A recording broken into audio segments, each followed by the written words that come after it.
Morning Celkon 4G సమర్పిస్తున్న business breakfast షోకి స్వాగతం. ఏషియన్ మార్కెట్స్లో ఒక మిక్స్డ్ ట్రెండ్ కనిపిస్తుంది. ఈ ఉదయం షాంఘై ఇండెక్స్ లాభాలు ట్రేడ్ అవుతుంటే జపనీస్ ఇండెక్స్ నికీ నష్టాల్లో ట్రేడ్ అవుతుంది.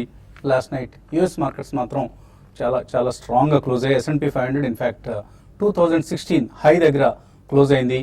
ప్రధాన కారణం ఆయిల్ ప్రైసెస్ రీబౌండ్ కావడం. బ్రెంట్ క్రూడ్ $41.56 దగ్గర, నైమెక్స్ $40.2 దగ్గర ప్రస్తుతం ట్రేడ్ అవుతున్నాయి. సో ఇవి 2016 హైస్ ఇవి. సో ఆయిల్ ప్రైసెస్లో అండ్ మెటల్ ప్రైసెస్లో కూడా ఒక స్ట్రాంగ్ రిబౌండ్ కనిపిస్తుంది. దీనికి మళ్ళీ కారణం ఏంటని మనం ఆలోచిస్తే డాలర్ ఇండెక్స్ చాలా వీక్గా మారింది. జనవరిలో సుమారుగా 100 స్థాయి దగ్గర ఉన్న డాలర్ ఇండెక్స్ ఇప్పుడు 5 months లో దగ్గర 94.6 వద్ద కనిపిస్తుంది dollar index. So dollar index అంటే రకరకాల వరల్డ్ కరెన్సీస్, ఆల్మోస్ట్ ఒక 6 కరెన్సీస్కి అగెనిస్ట్గా డాలర్ని పెగ్ చేసి ఇండెక్స్ క్యాలిక్యులేట్ చేస్తారు. దాన్ని డాలర్ ఇండెక్స్ అంటారు. సో ఈ డాలర్ ఇండెక్స్ జనవరిలో 100 దగ్గర ఉంటే ఇప్పుడు ఇది 94.6 దగ్గర ఉంది. సో డాలర్ ఇండెక్స్ ఎందుకు వీక్ అయింది, డాలర్ ఎందుకు వీక్ అయింది అంటే మళ్ళీ కారణాలు వెతికితే ఫెడ్ స్పీక్ ఏదైతే ఉందో, ఫెడరల్ రిజర్వ్ నిన్న ఇచ్చిన స్టేట్మెంట్ ఏదైతే ఉందో, అంటే వడ్డీ రేట్లు ఇప్పట్లో పెంచబోము, అలాగే ఈ సంవత్సరంలో ఓన్లీ 2 సార్లు మాత్రం వడ్డీ రేట్లు పెంచుతూ ఉంటూ ఒక స్టేట్మెంట్ ఇవ్వడం, గ్లోబల్గా గ్రోత్ కన్సర్న్స్ ఉన్నాయంటాం, అలాగే యూఎస్ ఎకానమీ ఇంకా రికవర్ కావాలి అని అనడం, ఇవన్నీ కూడా డాలర్ వీక్నెస్ కారణం. సో డాలర్ వీక్ అయింది, క్రూడ్ ప్రైసెస్ పెరిగాయి. దీంతో ఈక్విటీస్లో ఒక ర్యాలీ వచ్చింది లాస్ట్ నైట్ యూఎస్ మార్కెట్స్లో. అన్నిటికంటే ముఖ్యంగా గ్లోబల్గా మనం చూస్తే బ్రెజిలియన్ మార్కెట్ కమోడిటీస్ మీద, ఆయిల్ ప్రైసెస్ మీద భారీగా ఆధారపడే economy Brazilian economy. So Brazilian currency నిన్న 3.5% పెరిగింది. బ్రెజిలియన్ రియల్ అలాగే 6.5% అక్కడ మార్కెట్ ఇండెక్స్ ఒక్క రోజులోనే 6.5% పెరిగింది. సో 2016లో హైయెస్ట్ పెర్ఫార్మర్, అవుట్ పెర్ఫార్మర్గా బ్రెజిలియన్ మార్కెట్ని చెప్పుకోవచ్చు. సో బ్రెజిలియన్ ఇండెక్స్ ఈ సంవత్సరం మనం చూస్తే ఇప్పుడు దాకా 16-17% పెరిగింది. నిన్న ఒక రోజులో 6.5% పెరగడం చూస్తున్నాం. ఈ ప్రభావం ఇప్పుడు గ్లోబల్ మార్కెట్స్ మీద కనిపిస్తుంది. All equity markets, especially emerging markets అంటే మన ఇండియా లాంటి కంట్రీస్ ఆర్ బ్రెజిల్ లాంటి కంట్రీస్, అర్జెంటీనా లాంటి కంట్రీస్, ఇటువంటివి ఎక్స్పెక్టెడ్ టు ర్యాలీ, మరికొంత ర్యాలీ వచ్చే అవకాశం ఉంది. ఇండియన్ మార్కెట్స్ కూడా గ్లోబల్ ర్యాలీకి అనుగుణంగా కదలబోతున్నాయి. ఇవాళ SX నిఫ్టీ ట్రెండ్ చూస్తే సుమారుగా 60 పాయింట్ల లాభంతో కనిపిస్తుంది 7548 దగ్గర. సో నిన్న మనం చూసాం ఓపెనింగ్ ఇలాగే స్ట్రాంగ్గా ఉంది, బట్ క్లోజింగ్లో ఫిజిల్ అవుట్ అయిపోయింది. క్లోజింగ్లో సెల్లింగ్ వచ్చింది. సో 7500, 7550 దగ్గర నిఫ్టీకి ఏదైతే రెసిస్టెన్స్ ఉందో, ఈ రెసిస్టెన్స్ ఇప్పటికి ఇంకా యథాతథంగా కొనసాగుతుంది. లాస్ట్ 8 సెషన్స్లో మనం 7 సెషన్స్ పాటు చూసాం 7550ని అధిగమించలేక వెనక్కి రావటం, టచ్ చేయటం, వెనక్కి రావటం, టచ్ అండ్ గోలాగా కనిపిస్తోంది నిఫ్టీ పరిస్థితి ప్రస్తుతం. సో బై అండ్ డిప్స్ అన్న విధానం కొనసాగుతున్నప్పుడు కూడా కొద్దిమంది మాత్రం సెల్ అండ్ ర్యాలీస్ అన్న పద్ధతిని ఫాలో అవుతున్నారు.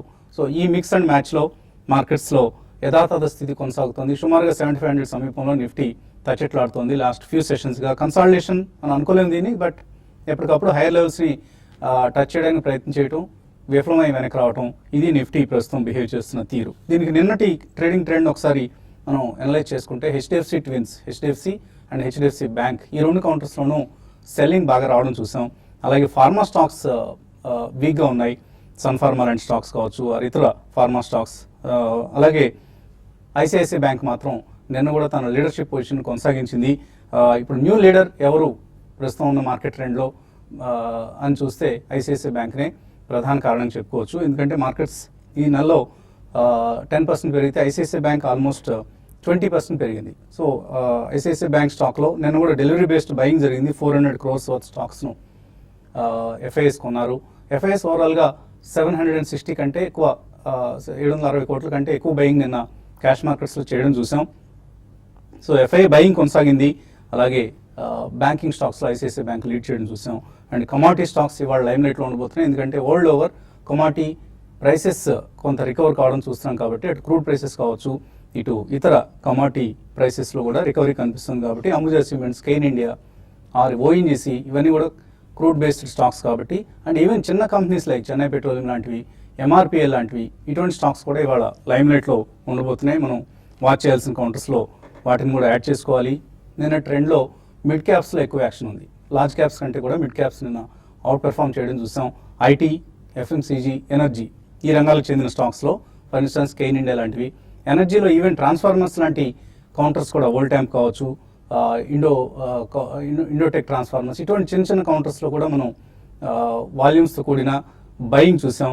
సో అలాగే Marksans pharma pack, GSPL, NMDC, deep industries లాంటివి, కెరీర్ పాయింట్, రిలయన్స్ ఇన్ఫ్రా, జై కార్ప్, ఇటువంటి స్టాక్స్ అన్ని కూడా నిన్న లైమ్ లైట్లో ఉన్నాయి. ఇవాళ కూడా మిడ్ క్యాప్స్ అవుట్ పెర్ఫామ్ చేసే అవకాశం ఉంది. మిడ్ అండ్ స్మాల్ క్యాప్స్లో కొంత యాక్షన్ ఇప్పుడు ఉధృతం అవుతుందని చెప్పుకోవచ్చు. సో ఆల్ ఇన్ ఆల్ కొంత మళ్ళీ పాజిటివ్ ట్రెండే కనిపిస్తుంది మార్కెట్స్లో. బట్ నిన్నట్లాగా మార్కెట్స్ ఓపెనింగ్ పాజిటివ్గా ఉండి తర్వాత నష్టాల్లోకి వెళ్తాయి. ఈ అంశాన్ని అనలిస్ట్ మనకు వివరిస్తారు. సో ఎటువంటి ట్రెండ్ మనం ఎక్స్పెక్ట్ చేయొచ్చు, short term trend? I think positive గానే ఉండే అవకాశం ఎక్కువ కనిపిస్తుందండి. ఎందుకంటే ఫస్ట్ మెయిన్ రీజన్స్ మీరు ఇందాక ఎల్యూసిడేట్ చేసినట్టు, first of all dollar weakness అండి. సో చాలా రోజుల తర్వాత మనం dollar weakness is also aiding precious metals and crude ఇవన్నీ కూడా చాలా స్టేబుల్ టు స్ట్రాంగ్ ఉన్నాయి. కాబట్టి ఐ థింక్ రెన్యూడ్ ఎంతూజియాజం అనేది రిస్క్ ఆన్ అనే టేబుల్ మీదకి వచ్చిందని మనం చెప్పొచ్చు. అండ్ డెఫినెట్లీ బ్రెజిలియన్ రియాల్ నిన్న మనం చూసాం పర్ఫార్మెన్స్. ఓవరాల్గా మనకి లాస్ట్ 1 or 2 months లో కూడా చూసుకుంటే Brazil market has been doing very well. So emerging మార్కెట్స్కి మళ్ళీ ఫండ్స్ అలొకేట్ అవుతున్నాయని మాత్రం డెఫినెట్లీ చెప్పొచ్చండి. So even in short term మనకి గోయింగ్ ఫార్వర్డ్ అన్ని పాజిటివ్సే, కొద్దిగా సెంటిమెంట్ పరంగా పాజిటివ్ న్యూస్లు వచ్చే అవకాశం ఎక్కువ ఉంది. కాబట్టి ఇండియన్ మార్కెట్లో మేబీ ఇంట్రెస్ట్ రేట్ కట్ కానివ్వండి, మాన్సూన్ డేటా కానివ్వండి, ఇవన్నీ కూడా సెంటిమెంట్ని పాజిటివ్గానే ఉండే అవకాశం ఎక్కువ చూపిస్తున్నాయండి. సో చిన్న చిన్న డిప్స్ వచ్చినా కానీ మేబీ నిన్న ఒక రోజు షార్ప్గా అప్స్ అండ్ డౌన్ స్వింగ్స్ చూసాం. బట్ పాజిటివ్ గానే క్లోజ్ అయింది, బారింగ్ మేబీ 10-15 పాయింట్స్ అయినా కానీ. So going forward even in the short term I think weakness అయితే కనిపించలేదు. సో ఎక్కడన్నా స్పెసిఫిక్ స్టాక్ కానీ స్పెసిఫిక్ సెక్టర్లో మంచి స్టాక్ మనకి చిన్న రియాక్షన్ వచ్చినా కానీ I think one should buy on to it అని చెప్పచ్చు. సో 75-50 చాలా ప్రధానమైన రెసిస్టెన్స్ లెవెల్గా కనిపిస్తుంది. నేను కూడా మనం చూసాను 7585 వరకు వెళ్ళి అక్కడ నుంచి మళ్ళీ ఒక 100 పాయింట్లు కోల్పోయింది ఆల్మోస్ట్ క్లోజింగ్ సమయానికి. సో ఇవాళ కూడా అటువంటి ట్రెండ్ మీరు ఊహిస్తున్నారా? ఆర్ యాక్షన్ అంతా కూడా నిన్నట్లాగానే మిడ్ అండ్ స్మాల్ క్యాప్స్లో ఉండిపోతుంది?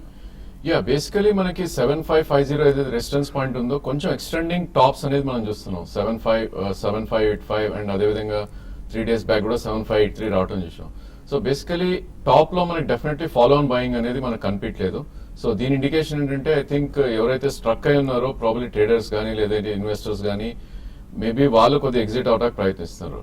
సో మనకి నెక్స్ట్ బ్రేక్అవుట్ అనేది ఐ థింక్ నిఫ్టీ 7621 ఏదైతే 100-day మూవింగ్ యావరేజ్ ఉందో దాని అబోవ్ క్లోజ్ అవుతానే ఫ్రెష్ లాంగ్స్ వెళ్ళమని చెప్తాను. అదర్వైజ్ మేబీ 76-7620 వరకు కూడా ఐ థింక్ మార్కెట్ లో ప్రాఫిట్ బుకింగ్ అనేది డెఫినెట్ గా ఉంటుంది. సో మనకి రేంజ్ అనేది చాలా కాంట్రాక్ట్ అయిపోయినట్టు కనిపిస్తుంది ఈ స్టేజ్ లో. మేబీ 7450 అండ్ 76 మధ్యలోనే రేంజ్ ఉన్నట్టు కనిపిస్తుంది. సో 2 days లో ఏదైతే ఉందో 7404 ప్రాబ్లీ అది ఒక గట్టి సపోర్ట్ లాగా షార్ట్ టర్మ్ లో కనిపిస్తుంది. సో దీని ట్రెండ్ ఏంటంటే బేసికలీ నో ట్రేడింగ్ జోన్ లో ఉంది నిఫ్టీ. ఓన్లీ థింగ్ పంటర్స్ ఎవరైతే స్వింగ్ ట్రేడర్స్ ఉంటారో ఐ థింక్ వాళ్ళ కోసమే ఈ మార్కెట్ గా చెప్పుకోవచ్చు. మేబీ 74 అండ్ 76 మధ్యలోనే they should trade.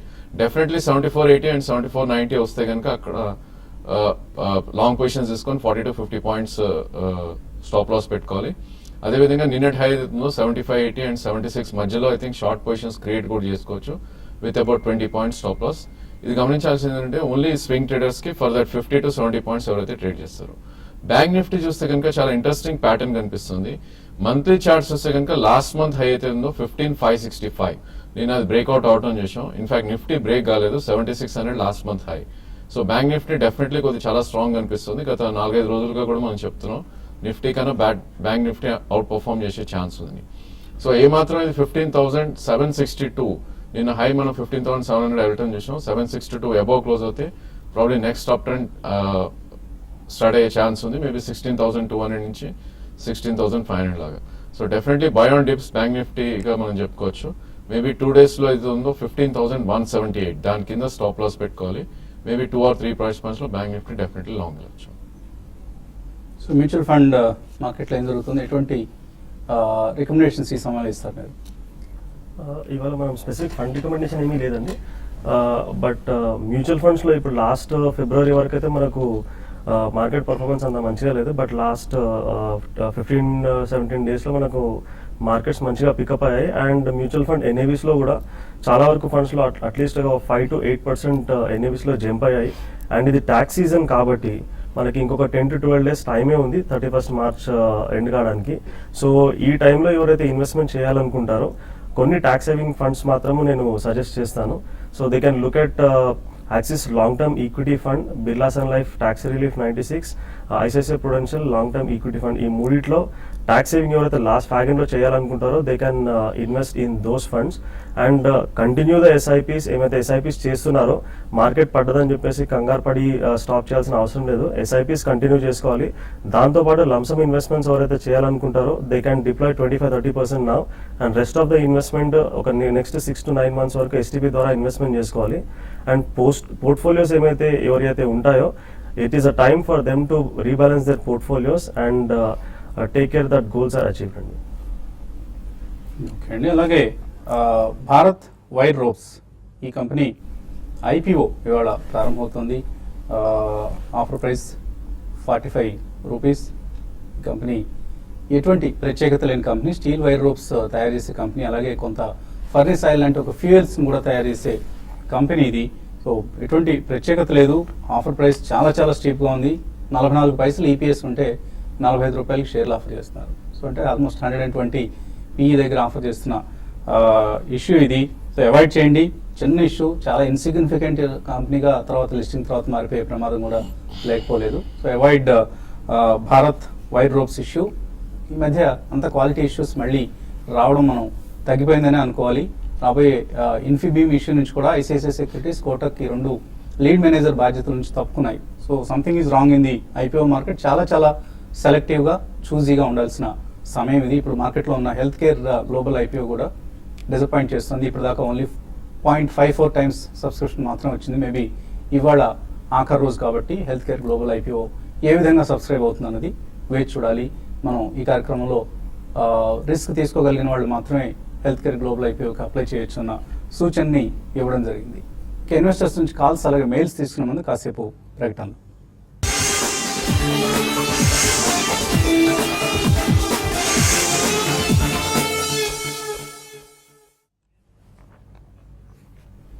Celkon 4G సమర్పిస్తున్న బిజినెస్ బ్రేక్ఫాస్ట్ షోకి తిరిగి స్వాగతం. ఎస్టెక్స్ నిఫ్టీ సుమారుగా 60 పాయింట్ల లాభంతో ట్రేడ్ అవుతోంది 7548 దగ్గర. సో చిన్న గ్యాప్ అప్ ఓపెనింగ్ కోసం మార్కెట్స్ సిద్ధం అవుతున్నాయి. కాలర్స్ లైన్లో ఉన్నారు. మొదటి కాలర్ హలో హలో, నరసరావుపేట నుంచి మస్తాన్ అలీ.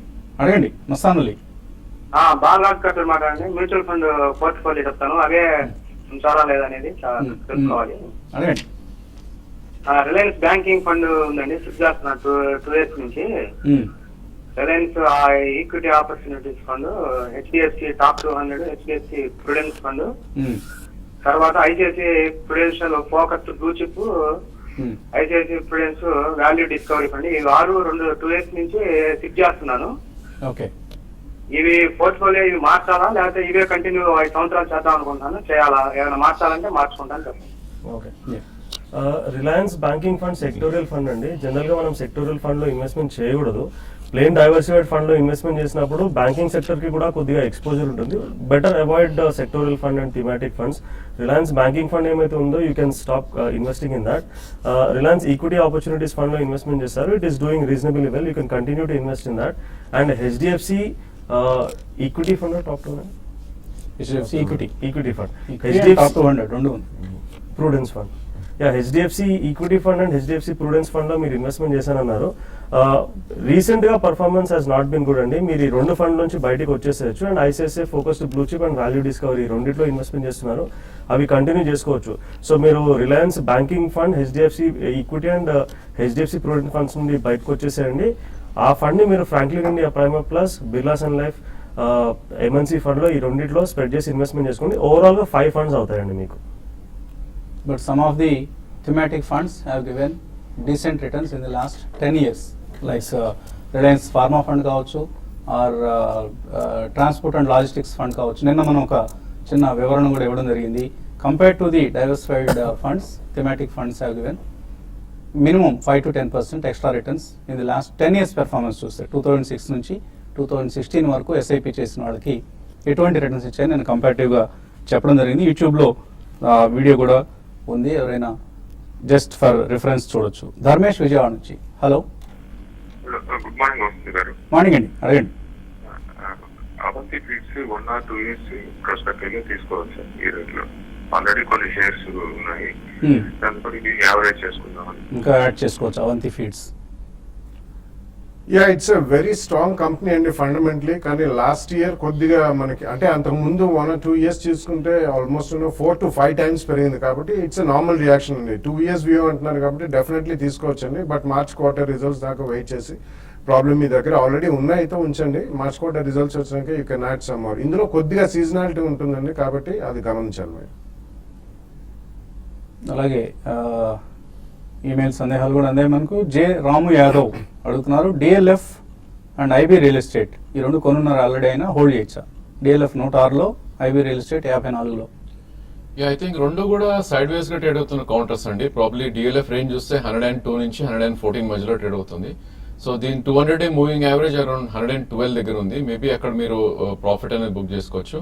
అదేవిధంగా స్వింగ్ లో 1 or 2 కింద క్లోజ్ అవుతాయి కనుక మీరు స్టాప్ లాస్ పెట్టుకుని క్లోజ్ చేయాలి. ఈవెన్ ఐబీ రియాలిటీ కూడా మనకి ఆల్మోస్ట్ చూస్తున్నాం గత కొన్ని రోజులుగా ఇది 46 నుంచి ఆల్మోస్ట్ 54 మధ్యలో ట్రేడ్ అవుతుంది చూస్తున్నాం. మేబీ 56 to 58 మధ్యలో మీరు ప్రాఫిట్ బుక్ చేసుకోండి. మొన్నటి స్వింగ్ లో ఏదైతే 49.80 ఉందో దాని కింద క్లోజ్ అవుతాయి మనకి మీరు స్టాప్ లాస్ పెట్టుకోవచ్చు. సుష్మా అడుగుతున్నారు, doctor Reddy's labs short term view ఏంటి? టెక్నికల్లీ ఎలా ఉంది? టెక్నికల్లీ ఐ థింక్ బాటమ్ అయితే ఫార్మ్ అయినట్టు కనిపిస్తుందండి. 2750 ఏదైతే 3 months లో ఉందో ప్రాబ్లీ అది బాటమ్ లాగా మనం చూడొచ్చు. కరెంట్లీ అరౌండ్ 3125 ఉంది.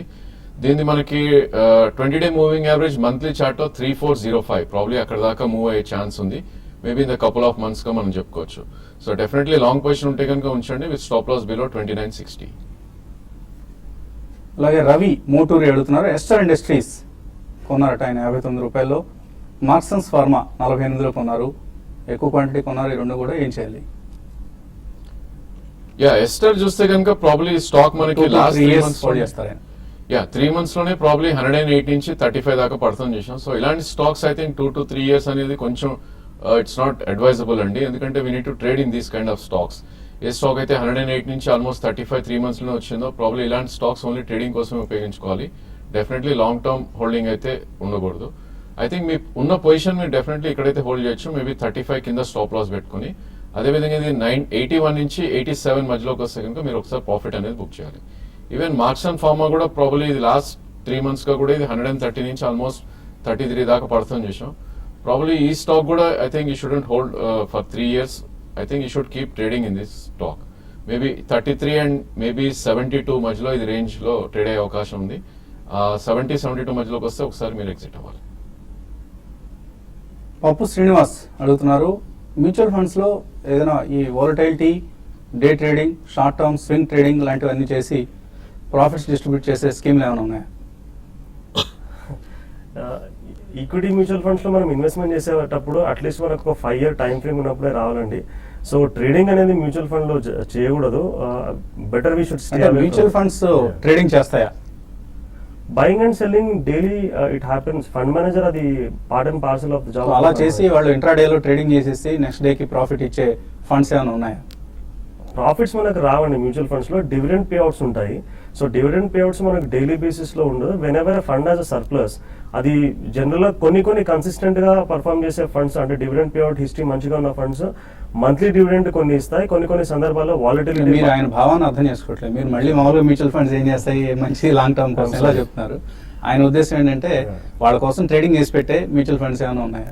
లేదండి, నాకు తెలిసి అయితే లేదు. సో మ్యూచువల్ ఫండ్స్ కాన్సెప్ట్ అది కాదండి. Mutual funds or like Balaji గారు చెప్పినట్టుగా లాంగ్ టర్మ్ కోసం చక్కటి డివిడెండ్ డిస్ట్రిబ్యూషన్ అలాగే క్యాపిటల్ ఎప్రిసియేషన్ ఇచ్చే ఉద్దేశంతో ఆ ఫండ్స్ని కలెక్ట్ చేసి వాళ్ళు ఆన్ బిహాఫ్ ఆఫ్ అస్ అంటే మన తరపున వాళ్ళు మార్కెట్స్లో ఇన్వెస్ట్ చేస్తూ ఉంటారు, ట్రేడింగ్ చేయరు మన తరపున. సో ఆ అంశాన్ని గమనించండి. శివప్రసాద్ అడుగుతున్నారు, ఇవాళ కోసం ఫెడరల్ బ్యాంక్, యాక్సిస్ బ్యాంక్ ఎలా చేయాలి, ట్రేడింగ్ ఎలా చేయాలి? ఐ థింక్ యాక్సిస్ బ్యాంక్ మీరు అటెంప్ట్ చేయొచ్చు అండి. ప్రాబ్లీ ఇది 448 నుంచి 450 దాకా వెళ్ళే ఛాన్స్ ఉంది. ఐ థింక్ మార్కెట్ కనుక ఇంప్రూవ్ అయ్యి నిఫ్టీ 75, 80, 76 ఒక హాఫ్ అన్ అవర్ సస్టైన్ అవ్వగలితే కనుక 430 దాకా వెళ్ళే ఛాన్స్ ఉంది. బట్ స్ట్రిక్ట్లీ 408.20 కింద మీరు స్టాప్ లాస్ పెట్టుకోవాలి. కరెంట్లీ 428 ఉంది. సో మీకు రిస్క్ టు రివార్డ్ అనేది ఈక్వల్ గా ఉంది. Maybe 20 rupees down side and 20 rupees up side గా ఉంది. సో డెఫినెట్లీ లాంగ్ కే ట్రేడ్ చేయమని చెప్తాను. కోట హేమంత్ అడుగుతున్నారు, క్వాలిటీ 102 రూపాయలకు ఉన్నారు, JBF industries 230, Sonata software, heritage foods, Trident ఇవన్నీ ఎలా ఉంటాయి? నాట్ అ బ్యాడ్ పోర్ట్ఫోలియో అండి, డెఫినెట్లీ ఇట్స్ డీసెంట్ పోర్ట్ఫోలియో అనే చెప్పాలి. సో అన్ని కూడా కొద్దిగా డైవర్సిఫైడ్ కూడా ఉన్నాయి. ట్రైడెంట్ ఒకటి మాత్రం రీసెంట్లీ బాగా పెరిగింది, టెక్స్టైల్స్ రంగానికి చెందింది. దాని ఈక్విటీ కొద్దిగా పెద్దది కాబట్టి ట్రైడెంట్లో ఎక్కడైనా మీరు ప్రాఫిట్ బుక్ చేయండి. మిగతా సొనాటా, హెరిటేజ్ ఇవన్నీ కూడా మీరు హోల్డ్ చేయొచ్చు. శివకృష్ణ అడుగుతున్నారు, Wonderla holidays, Asian paints, Aurobindo pharma, Natco pharma, PVR, Jain irrigation, yes bank, 8K miles ఇవన్నీ 10 to 20 years కోసం కొనొచ్చు. That's not a good idea అండి. అన్ని మంచి counters, no doubt about it. But 10 to 20 years ఒకటే మనం ఫిక్సేట్ అయిపోకుండా మీరు రివ్యూ చేసుకుంటుండండి. డెఫినెట్లీ మంచి కౌంటర్సే, 1 or 2 ప్రైస్ పాయింట్స్. కానీ మీకు ఎక్కడన్నా ఎక్సెప్షనల్ గెయిన్స్ చాలా ఫాస్ట్గా వస్తే మాత్రం కొద్దిగా ప్రాఫిట్ బుక్ చేయండి. ఎప్పటికప్పుడు రివ్యూ చేసుకోవాలండి. కొన్ని sectors they may be out of limelight after some time. Vijayalakshmi Hyderabad నుంచి, IndusInd bank, Engineers India short term trading కోసం కొనుక్కోవచ్చా? I think Engineers India avoid చేయొచ్చు అండి. ప్రాబ్లీ ఇండస్ఇండ్ బ్యాంక్ మీరు అటెంప్ట్ చేయొచ్చు. 904 ఏదైతే 200 మూవింగ్ యావరేజ్ ఉందో అక్కడ ఒక గట్టి సపోర్ట్ లా కనిపిస్తుంది. సో కరెంట్లీ 912 ఉంది. మేబీ 901 స్టాప్ లాస్ పెట్టి మీరు ఎంటర్ అవ్వచ్చు. మేబీ 928 నుంచి 940 మధ్యలోకి వెళ్ళే ఛాన్స్ ఉంది. రాము యాదవ్ ఒక మంచి మ్యూచువల్ ఫండ్ను రికమెండ్ చేయమంటున్నారు. ఓన్లీ 1 నిమిషం. You can look at ICICI Prudential value discovery fund అండి. సో అండ్ మీ కొద్దిగా మీ ప్రొఫైల్ తెలిస్తే బాగుంటుందండి. మీరు ఆల్ ఆఫ్ సడన్ ఇలా ఏదో ఒక స్కీమ్ చెప్పేయండి అంటే అది కరెక్ట్ కాదు. బట్ అదొక మంచి good performing scheme ICICI value discovery అనేది. మీ ప్రొఫైల్ కూడా పంపించడం చేస్తే తప్పనిసరిగా ఇంకా యాప్ రికమెండేషన్ మీకు ఇవ్వడం జరుగుతుంది. ఇది ఇవాల్టి సెల్కాన్ 4G సమర్పించిన బిజినెస్ బ్రేక్ఫాస్ట్. మధ్యాహ్నం స్మార్ట్ ఇన్వెస్టర్లో మళ్ళీ కలుద్దాం.